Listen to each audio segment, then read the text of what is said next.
আসসালামু আলাইকুম। বিডি নিউজে আপনাদেরকে স্বাগতম। সংবাদের শুরুতেই শিরোনাম, পরে বিস্তারিত। দখলদার ইসরায়েলি বাহিনী এবং ইরান পুরোদমে যুদ্ধ চলছে, জানিয়ে দেব হাতে থাকা সর্বশেষ আপডেট আন্তর্জাতিক সংবাদ। প্রথমেই সংবাদ শিরোনাম, ভয়াবহ এক অস্ত্র উৎপাদনের নির্দেশ দিলেন কিম। এদিকে আগ্রাসন চালাতে গিয়ে আবারও এক সেনা অফিসার নিহত, ড্রোন হামলায় আহত 2। ফিলিস্তিন ও লেবাননের প্রতিরোধ যোদ্ধাদের যে কোনো উপায়ে সাহায্য করবে ইরান। এদিকে রাশিয়া ইউক্রেন যুদ্ধ থামাতে কঠোর হবে ট্রাম্প প্রশাসন। সর্বশেষে জানিয়ে দেব ভয়াবহ পরিস্থিতিতে পাকিস্তান দেশবাসীকে নামাজ পড়ার আহ্বান প্রধানমন্ত্রীর। শুনছিলেন সংবাদ শিরোনাম, এখন বিস্তারিত। তার আগে অনুরোধ থাকবে ভিডিওতে একটি লাইক দিন এবং কমেন্টস করে জানিয়ে দিন কোন জেলা থেকে বা কোথা থেকে আমাদের সঙ্গে যুক্ত রয়েছেন। ভয়াবহ এক ক্ষেপণাস্ত্র উৎপাদনের নির্দেশ দিলেন কিম। রুশ সেনাদের সঙ্গে কাঁধে কাঁধ মিলিয়ে ইউক্রেনের বিরুদ্ধে যুদ্ধ করছে উত্তর কোরিয়ার সেনারা। শুধু তাই নয়, পুতিনকে অস্ত্র গোলা বারুদ দিচ্ছে কিম জং উনের দেশ, এমন জোরালো অভিযোগ পশ্চিমাদের। এ নিয়ে তাদের পক্ষ থেকে বারবার উদ্বেগ প্রকাশ করা হলেও তাতে পাত্তাই দিচ্ছে না পিয়ংইয়াং ক্রেমলিন। উল্টো পশ্চিমা উদ্বেগ আর হুঁশিয়ারির মধ্যে এবার ভয়ঙ্কর এক অস্ত্র উৎপাদনের নির্দেশ দিলেন উত্তর কোরিয়ার সর্বোচ্চ নেতা কিম জং উন। বার্তা সংস্থা রয়টার্সের এক প্রতিবেদনে সব তথ্য জানানো হয়েছে। ধারণা করা হচ্ছে এই অস্ত্র তৈরিতে দেশটিতে সহায়তা করছে রাশিয়া, কারণ উৎপাদন শেষে এগুলো তুলে দেওয়া হতে পারে রুশ সেনাদের হাতে। উত্তর কোরিয়ার রাষ্ট্রীয় গণমাধ্যমের বরাতে বার্তা সংস্থা রয়টার্স জানিয়েছে, নিজে দাঁড়িয়ে থেকে ড্রোন বা আত্মঘাতী ড্রোনের হামলা চালানোর ক্ষমতা দেখেছেন কিম। নির্দেশ দিয়েছেন এই ধরনের আত্মঘাতী ড্রোন বিপুল সংখ্যক উৎপাদনের। এবারই প্রথম নয়, এর আগেও গেল বছরেও আত্মঘাতী ড্রোনের পরীক্ষা চালিয়েছিলেন কিম। অবসরে রাশিয়ার সঙ্গে সামরিক সহযোগিতা বৃদ্ধি করে উত্তর কোরিয়া। এর অধীনে মস্কোকে অস্ত্র গোলা বারুদ সরবরাহ করে পিয়ংইয়াং।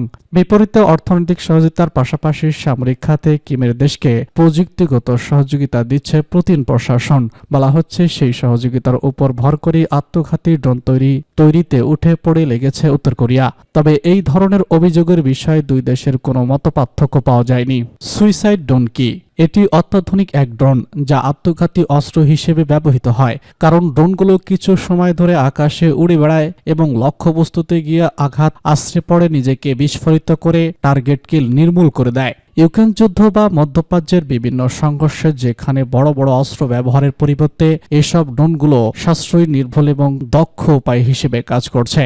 এই ড্রোনগুলো সাধারণত একটি নির্দিষ্ট লক্ষ্যবস্তুতে হামলা করতে ব্যবহার করা হয়, যেমন সেনা সরঞ্জাম, যুদ্ধাস্ত্র এবং অন্য গুরুত্বপূর্ণ স্থাপনা। এগুলোর ডিজাইন এমনভাবে করা হয় যাতে তারা একবার লক্ষ্যবস্তুতে পৌঁছানোর পর আর ফিরে আসতে পারে না, অর্থাৎ লক্ষ্য ভেদে তারা নিজেকেই ধ্বংস করে দেয়। আগ্রাসন চালাতে গিয়ে আরও এক সেনা অফিসার নিহত, ড্রোন হামলায় আহত 2। লেবাননের দক্ষিণ সীমান্তে হিজবুল্লাহর প্রতিরোধ যোদ্ধাদের হামলায় ইহুদিবাদী ইসরায়েলের আরও এক সেনা কর্মকর্তা নিহত হয়েছে। এই ঘটনায় অন্য আরও 2 সেনা মারাত্মকভাবে আহত হয়। ইসরায়েলের বর্বর সামরিক বাহিনী জানিয়েছে গতকাল এই হামলার ঘটনা ঘটেছে। এছাড়া হিজবুল্লাহ যোদ্ধারা হামলার উত্তর ইসরায়েলের আরও 2 সেনা আহত হয়েছে। তাদেরকে হাইফার রামানাম হাসপাতালে ভর্তি করা হয়েছে। ইসরায়েলের গণমাধ্যম বলছে, যখন দুই পক্ষ সম্ভাব্য যুদ্ধবিরতির বিষয়টি নিয়ে সামনে এগোনোর চেষ্টা করছেন, তখন লেবানন সীমান্তে সংঘাতের মাত্রা বেড়ে যাওয়ার খবর সামনে পাওয়া যাচ্ছে। ইহুদিবাদী ইসরায়েল ও লেবানন এবং সিরিয়ার হামলা অব্যাহত রেখেছে। ইসরায়েলের সামরিক বাহিনী জানিয়েছে, লেফটেন্যান্ট ইভেঙ্কিন নামে 21 বছর বয়সী সেনা অফিসার গতকাল হিজবুল্লাহ যোদ্ধাদের সঙ্গে প্রচণ্ড সংঘর্ষের সময় নিহত হন।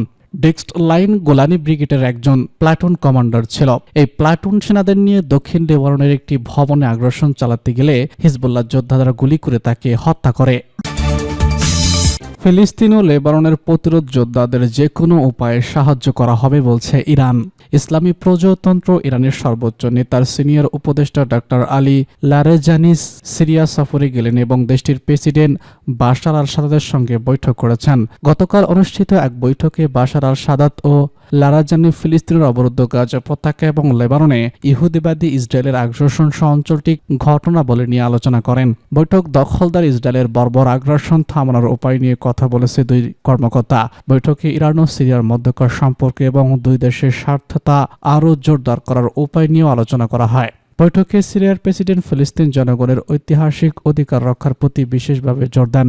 তিনি ফিলিস্তিন ও লেবাননের প্রতিরোধ যোদ্ধাদের যে কোনো উপায়ে সাহায্যের প্রতিশ্রুতি ব্যক্ত করেন। পাশাপাশি দখলদার সেনারা গাজা এবং লেবাননে যে গণহত্যা চালাচ্ছে তার অবসানের কথা বলেন। অন্যদিকে ডক্টর লাজরি ইরানের পক্ষ থেকে সিরিয়ার পাশে থাকার প্রতিশ্রুতি ব্যক্ত করেন এবং সিরিয়াকে সব ধরনের সমর্থন দেওয়ার প্রতিশ্রুতি ঘোষণা করেন। রাশিয়া ইউক্রেন যুদ্ধ থামাতে কঠোর হবে ট্রাম্প প্রশাসন। রাশিয়া ইউক্রেন যুদ্ধ থামাতে কঠোর হবে ট্রাম্প প্রশাসন। বৃহস্পতিবার এক অনুষ্ঠানে নির্বাচিত প্রেসিডেন্ট ডোনাল্ড ট্রাম্প বলেছেন, রাশিয়া ইউক্রেন যুদ্ধ শেষ করতে কঠোর পদক্ষেপ গ্রহণ করবে তার প্রশাসন। এই খবর দিয়েছে তুর্কি বার্তা সংস্থা অ্যানাদোলু এজেন্সি। এতে বলা হয়, ফ্লোরিডার মারে লাগো ক্লাবে আমেরিকান ফার্স্ট পলিসি ইনস্টিটিউটের এক অনুষ্ঠানে বক্তব্যকালে ট্রাম্প বলেছেন, আমরা মধ্যপ্রাচ্যের সহিংসতা বন্ধেও কাজ করতে যাচ্ছি। পাশাপাশি রাশিয়া ইউক্রেন জন্য কঠোর পদক্ষেপ নিতে যাচ্ছে, কেননা এই যুদ্ধ থামাতে হবে। রাশিয়া ইউক্রেন উভয়কেই থামাতে হবে বলেও কড়া বার্তা দিয়েছেন নির্বাচিত মার্কিন প্রেসিডেন্ট। তিনি বলেন, আমি আজ একটি প্রতিবেদক দেখেছি যেখানে গত 3 দিনে কয়েক হাজার মানুষের মৃত্যুর কথা দেওয়া হয়েছে। হাজার হাজার মানুষ মারা পড়ছেন, যাদের বেশিরভাগই সামরিক সেনা। যাই হোক, যুদ্ধের সৈনিক বা শহরের সাধারণ মানুষ মারা পড়ুক, আমরা সবাই এজন্যই কাজ করতে চাই। গত সপ্তাহে নির্বাচনী ভূমিধ্বংস জয়ের পর ট্রাম্প বলেছেন, আমেরিকার জনগণ খুব আশ্চর্যজনক এবং বিশাল ঝুঁকি নিয়েছে। গত 129 বছরের রেকর্ড ভেঙে হোয়াইট হাউসে এবার বিরতি দিয়ে দ্বিতীয়বারের মতো প্রেসিডেন্ট নির্বাচিত হয়েছেন তিনি। গুরুত্বপূর্ণ 7টি অঙ্গরাজ্যে বিশাল জয় পেয়েছেন ট্রাম্প, যা মার্কিন নির্বাচনী ইতিহাসে বিরল ঘটনা। প্রেসিডেন্ট নির্বাচনের আগে বিশ্ব চলমান যুদ্ধ নিরসনের ঘোষণা দিয়েছেন ট্রাম্প। তিনি বলেছেন, দায়িত্ব নেওয়ার প্রথম সপ্তাহে তিনি রাশিয়া ইউক্রেন যুদ্ধ বন্ধ করবেন। এছাড়া তার দাবি, প্রেসিডেন্ট জো বাইডেন প্রশাসনের ভুলের কারণেই বিশ্ব ভয়াবহ যুদ্ধ দেখছে। তিনি থাকলে যুদ্ধই হতো না। যুক্তরাষ্ট্রের প্রেসিডেন্ট নির্বাচিত হতে কমপক্ষে 270টি ইলেকট্রাল ভোট পেতে হয়। সেখানে রিপাবলিকানরা পেয়েছে 312টি ইলেকট্রাল ভোট। ডেমোক্রেটিক পার্টি কমলা হ্যারিসকে বিপুল ভোটে এগিয়ে থেকে পরাজিত করেছেন ট্রাম্প। আগামী 20 জানুয়ারি থেকে পরবর্তী 4 বছরের জন্য প্রেসিডেন্ট হিসেবে দায়িত্ব পালন করবেন মার্কিন 47তম এই প্রেসিডেন্ট। ভয়াবহ পরিস্থিতিতে পাকিস্তান দেশবাসীকে নামাজ পড়ার আহ্বান প্রধানমন্ত্রীর। বায়ুদূষণে নাকাল পাকিস্তান। আজও বায়ুদূষণে বিশ্বের শীর্ষস্থানে ছিল পাকিস্তানের শহর লাহোর। নানা পদক্ষেপেও দেশটির বায়ুদূষণ কোনোভাবেই নিয়ন্ত্রণ আসছে না।